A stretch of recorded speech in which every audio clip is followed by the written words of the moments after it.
Saya akan menjelaskan tentang tujuan pengembangan kurikulum. Kurikulum sebagai suatu rancangan dalam pendidikan memiliki posisi yang strategis karena seluruh kegiatan pendidikan bermuara kepada kurikulum. Begitu pentingnya kurikulum sebagaimana sentra kegiatan pendidikan, maka di dalam penyusunannya memerlukan landasan atau fondasi yang kuat, melalui pemikiran dan penelitian secara mendalam. Pada dasarnya, kurikulum merupakan suatu sistem yang terdiri dari beberapa komponen. Setiap komponen yang menyusun kurikulum saling berhubungan satu sama lain, sehingga dalam proses pengembangan kurikulum harus memperoleh perhatian yang sama besarnya. Nah, komponen-komponen tersebut yaitu komponen tujuan, komponen isi, metode, serta komponen evaluasi. Proses pengembangan kurikulum memang merupakan sesuatu yang kompleks, karena tidak hanya menuntut penguasaan kemampuan secara teknis, akan tetapi lebih dari itu. Para pengembang kurikulum harus mampu mengantisipasi berbagai faktor yang berpengaruh terhadap pengembangan kurikulum, baik yang bersifat internal maupun eksternal. Adapun proses pengembangan kurikulum merupakan suatu kegiatan menghasilkan kurikulum baru melalui langkah-langkah penyusunan, pelaksanaan, dan penyempurnaan kurikulum atas dasar penilaian yang dilakukan selama kegiatan pelaksanaan kurikulum. Dalam hal tersebut, bisa dikatakan bahwa terjadinya perubahan-perubahan kurikulum mempunyai tujuan untuk perbaikan. Suatu kurikulum tidak dapat terbentuk atau tidak dapat dikembangkan tanpa adanya tujuan khusus sebagai hasil yang diharapkan. Nah, dengan adanya tujuan, maka akan memudahkan para pengembang kurikulum dalam menentukan nilai-nilai apa saja yang harus ada dalam kurikulum tersebut. Karena itu, sangat penting bagi para calon pendidik untuk memahami dan menguasai tata cara pengembangan tujuan kurikulum. Dalam pengembangan kurikulum, komponen tujuan merupakan salah satu komponen yang sangat penting. Adapun tujuan kurikulum dirumuskan dalam dua hal, yaitu pertama, perkembangan tuntutan, kebutuhan, dan kondisi masyarakat. Yang kedua, pemikiran-pemikiran dan terarah pada pencapaian nilai-nilai filosofis, terutama falsafah. Perumusan tujuan merupakan hal yang sangat penting dalam sebuah kurikulum. Ada beberapa alasan mengapa tujuan perlu dirumuskan dalam kurikulum, antara lain. Yang pertama, tujuan erat kaitannya dengan arah dan sasaran yang harus dicapai oleh setiap upaya pendidikan. Yang kedua, tujuan yang jelas dapat membantu para pengembang kurikulum dalam mendesain model kurikulum yang dapat digunakan, bahkan akan membantu guru dalam mendesain sistem pembelajaran. Yang ketiga, kurikulum yang jelas dapat digunakan sebagai kontrol dalam menentukan batas dan kualitas pembelajaran. Nah, tujuan menurut Ivorika Davis Hasan 1990 mengemukakan bahwa tujuan dalam suatu kurikulum akan menggambarkan kualitas manusia yang diharapkan terbina dari suatu proses pembelajaran. Dengan demikian, suatu tujuan memberikan petunjuk mengenai arah perubahan perilaku yang dicita-citakan dari suatu kurikulum, yang sifatnya harus merupakan sesuatu yang final. Perhatikan juga pendapat berikut ini. Yang pertama, tujuan memberikan pegangan mengenai apa yang harus dilakukan, bagaimana cara melakukannya, dan merupakan patokan untuk mengetahui hingga mana tujuan itu telah dicapai. Itu menurut Nasution 1987. Yang kedua, tujuan memegang peranan yang sangat penting, akan mewarnai komponen-komponen lainnya, dan akan mengarahkan semua kegiatan mengajar. Menurut Saudi 1988. Yang ketiga, tujuan kurikulum yang dirumuskan menggambarkan pandangan para pengembang kurikulum mengenai pengetahuan, kemampuan, serta sikap yang dikembangkan. Menurut Hasan 1990. Tujuan yang jelas akan memberi petunjuk yang jelas pula terhadap pemilihan isi atau materi, bahan ajar, strategi, media pembelajaran, dan evaluasi, bahkan dalam berbagai model pengembangan kurikulum. Tujuan ini dianggap sebagai dasar, arah, dan patokan dalam menentukan komponen-komponen lainnya. Ada ahli kurikulum yang memandang tujuan sebagai proses, seperti Brunner dan Fenton 1990. Namun, kebanyakan para ahli memandang tujuan sebagai hasil atau produk. Gage dan Bridge 1974 menyatakan bahwa tujuan merupakan suatu kapasitas yang dapat dilakukan dalam waktu tidak lama setelah suatu kegiatan pendidikan berlangsung, bukan merupakan apa yang dialami siswa selama berproses.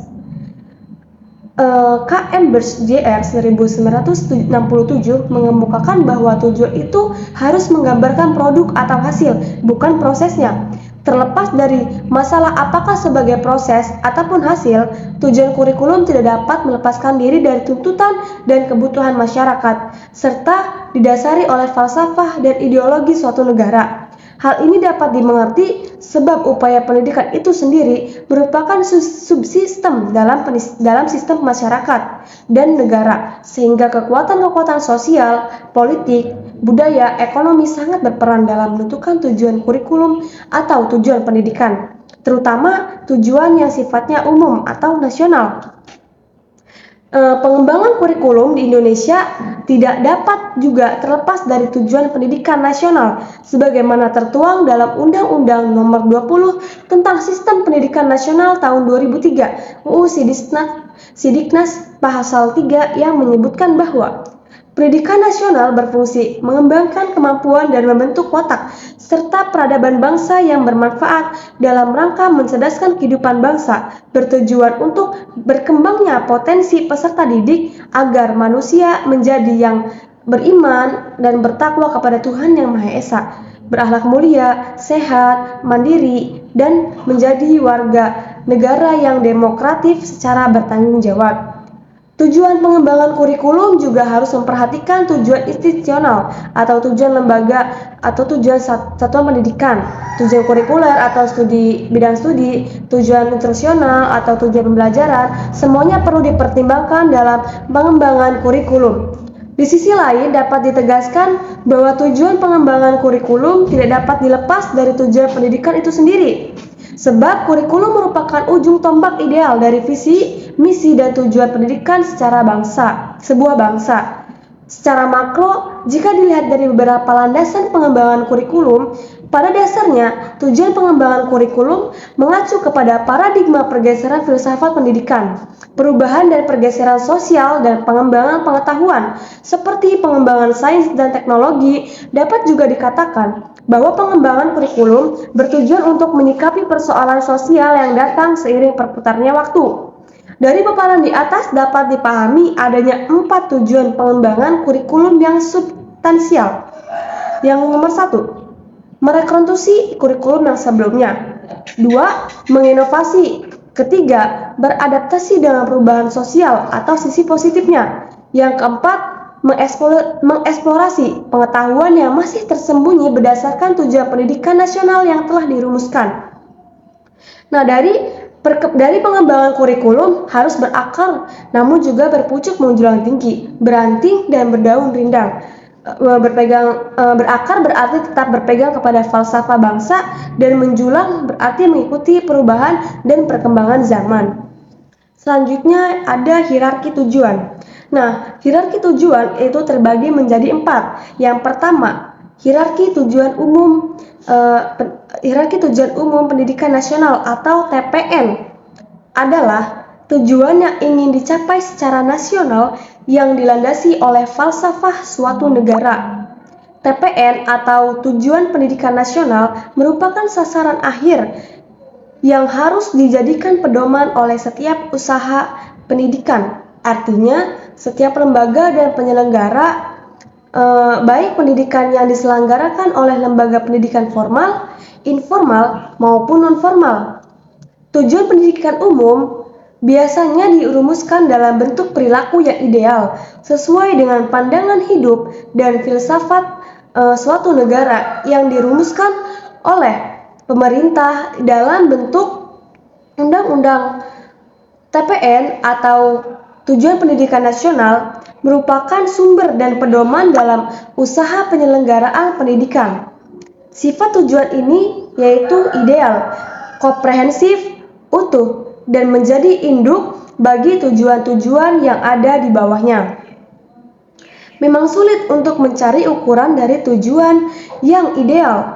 Oleh karena itu, kesulitan itulah maka tujuan pendidikan yang bersifat umum ini perlu dirumuskan lebih khusus. Nah, yang kedua itu ada tujuan institusional, yaitu tujuan institusional adalah tujuan yang diharapkan dicapai oleh suatu lembaga pendidikan. Misalnya, tujuan pendidikan pada tingkat SD, SLTP, SMU, SMK, dan sebagainya. Atau tujuan institusional ialah tujuan pendidikan yang akan dicapai menurut jenis dan tingkatan sekolah atau lembaga pendidikan masing-masing. Biasanya tercantum dalam kurikulum sekolah atau lembaga pendidikan yang harus dicapai setelah selesai belajar. Nah, tujuan institusional ini berbentuk standar kompetensi lulusan. Standar kompetensi lulusan untuk satuan pendidikan dasar dan menengah digunakan sebagai pedoman penilaian dalam menentukan kelulusan peserta didik. Jadi, standar kompetensi lulusan ini yang nantinya akan menentukan lulus tidaknya peserta didik.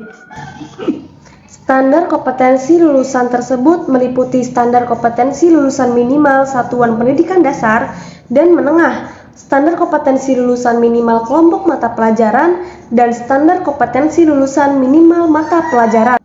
Peraturan Menteri Pendidikan Nasional Republik Indonesia Nomor 23 Tahun 2006 menetapkan standar kompetensi lulusan atau SKL untuk satuan pendidikan dasar dan menengah. Lampiran ini meliputi 1. SKL satuan pendidikan dan kelompok mata pelajaran. 2. SKL mata pelajaran SD atau MI. 3. SKL mata pelajaran SMP atau MTS. 4. SKL mata pelajaran SMA atau MA. 6. SKL mata pelajaran PLBA BDE. 7. SKL mata pelajaran SMK atau MAK 7. Nah, itu tadi. Nah, yang selanjutnya itu tujuan kurikuler, yaitu tujuan yang harus dicapai oleh setiap bidang studi atau mata pelajaran. Tujuan kurikuler dapat didefinisikan sebagai kualifikasi yang harus dimiliki anak didik setelah mereka menyelesaikan suatu bidang studi tertentu dalam suatu lembaga pendidikan. Tujuan kurikuler juga pada dasarnya merupakan tujuan untuk mencapai tujuan lembaga pendidikan. Dengan demikian, setiap tujuan kurikuler harus dapat mendukung dan diarahkan untuk mencapai tujuan konstitusional. Pada Peraturan Pemerintah Nomor 19 Tahun 2005 tentang Standar Nasional Pendidikan Pasal 6, ini menyatakan bahwa kurikulum untuk jenis pendidikan umum, kejuruan dan khusus, dan jenjang pendidikan menengah terdiri atas yang pertama, kelompok mata pelajaran agama dan akhlak ilmu dan akhlak mulia. Kedua, kelompok mata pelajaran kewarganegaraan dan kepribadian. Ketiga, kelompok mata pelajaran ilmu pengetahuan dan teknologi. Keempat, kelompok mata pelajaran estetika. Kelima, kelompok mata pelajaran jasmani, olahraga, dan kesehatan. Badan Standar Nasional Pendidikan kemudian merumuskan tujuan setiap kelompok mata pelajaran sesuai dengan Peraturan Pemerintah Nomor 19 Tahun 2005 sebagai berikut. Yang pertama, kelompok mata pelajaran agama dan akhlak mulia yang bertujuan bertakwa kepada Tuhan Yang Maha Esa serta berakhlak mulia. Tujuan tersebut dicapai melalui muatan atau kegiatan agama, kewarganegaraan, kepribadian, ilmu pengetahuan, teknologi, estetika, jasmani, olahraga, dan kesehatan. Yang kedua, kelompok mata pelajaran kewarganegaraan dan kepribadian bertujuan membentuk peserta didik menjadi manusia yang memiliki rasa kebangsaan dan cinta tanah air. Yang ketiga, kelompok mata pelajaran ilmu pengetahuan dan teknologi bertujuan mengembangkan logika, kemampuan berpikir, dan analisis peserta didik. Yang keempat, pada satuan pendidikan SD atau MI atau paket ABC, tujuan ini dicapai melalui muatan dan atau kegiatan bahasa, matematika, IPA, IPS, keterampilan atau kejuruan, dan teknologi informasi, komunikasi, serta muatan lokal yang relevan. Yang kelima, pada satuan pendidikan SMK atau MAK, tujuan ini dicapai melalui muatan atau kegiatan bahasa, matematika, IPA, IPS, keterampilan, kejuruan, teknologi informasi, dan komunikasi serta muatan lokal yang relevan. Yang keenam, Kelompok mata pelajaran estetika bertujuan membentuk karakter peserta didik menjadi manusia yang memiliki rasa seni dan pemahaman budaya. Tujuan ini dicapai melalui muatan dari kegiatan bahasa, seni, budaya, keterampilan, dan muatan lokal yang relevan. Selanjutnya ada kelompok mata pelajaran jasmani, olahraga, dan kesehatan bertujuan untuk membentuk karakter peserta didik agar sehat jasmani dan juga rohaninya. Selanjutnya tujuan instruksional adalah tujuan pokok bahasan atau tujuan subpokok bahasan yang diajarkan oleh guru. Tujuan instruksional dibedakan menjadi dua macam. Yang pertama tujuan umum atau TIU dan tujuan instruksional khusus atau TIK. Pertama, tujuan umum. Tujuan instruksional umum berada pada tiap-tiap pokok bahasan yang telah dirumuskan di dalam kurikulum sekolah, khususnya di dalam garis-garis besar program pengajaran atau GBPP. Yang kedua, ada tujuan instruksional khusus. Adalah tujuan pengajaran yang diharapkan dapat dicapai oleh siswa pada akhir tiap jam pelajaran. Biasanya dibuat oleh guru yang dimuatkan di dalam satuan mata pelajaran atau SAPEL. Atau dalam kurikulum pada ini dikenal dengan standar kompetensi dan kompetensi dasar. Cukup sekian dan terima kasih.